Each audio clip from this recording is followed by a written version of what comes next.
Hello everyone, কেমন আছো তোমরা সবাই? আশা করছি ভালো আছো, আমিও খুব ভালো আছি। আবার একটা নিউ ব্লগ নিয়ে চলে আসলাম। তো এখন বাজে হচ্ছে সকাল সকাল কি 11:30 বাজে। তো তো আমি মামার বাড়ি গেছিলাম, মা আর বাবা বাড়িতে ছিল না, তাই ওখান থেকে ভাত টাত খেয়ে এখনই আসলাম। তো চলো এখন আমি যে ঘরের কাজ করব, তো চলো দেখতে থাকো। দেখো ঘরের অবস্থা কি, গোছাবো এগুলো। তো চলো পরে আবার দেখাচ্ছি।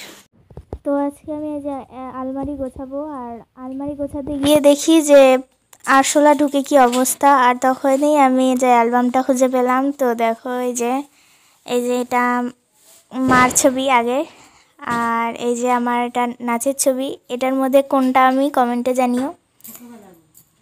আগের ছোটোবেলার যখন যে স্কুলে পড়তাম সেই স্কুলে। আর এটা অতটা বোঝা যাচ্ছে না, এই ছবিটা একটু ঘোলা ঘোলা লাগছে। আর একটা ভালো মতো দাঁড়াবে।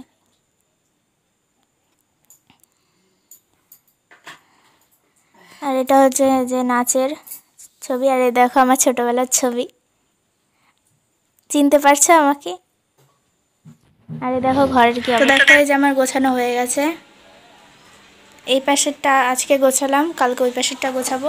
তো এখন বাজে দুপুর 3টা। তো আমার স্নান হয়ে গেছে, পুজো হয়ে গেছে। তো মাও স্নান করে আসলো। তো এখন আমরা ভাত খাবো, তো চলো পরে দেখাচ্ছি। Good afternoon friends. তো দেখো দুপুরের খাবার ভাত, করলার চচ্চড়ি, তারপরে নিরামিষ তরকারি আর সয়াবিন।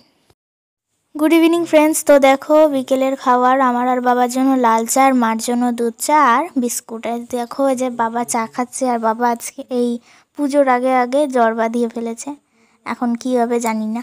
তো এখন বাজে হচ্ছে সন্ধ্যা 4:30। তো তখন আমি চাটা তখন আমি চা খেলাম। তো এখন আমি হচ্ছে পড়তে বসবো। তো চলো পরে আবার দেখাচ্ছি। তো এখন বাজে হচ্ছে রাত 11টা। তো এখন আমাদের খাওয়া দাওয়া হয়ে গেল। তো এখন আমরা শুয়ে পড়বো। তো চলো আজকের ব্লগটা এখানেই এন্ড করে দিচ্ছি। ফিরে আসছি আবার নতুন একটা ব্লগ নিয়ে।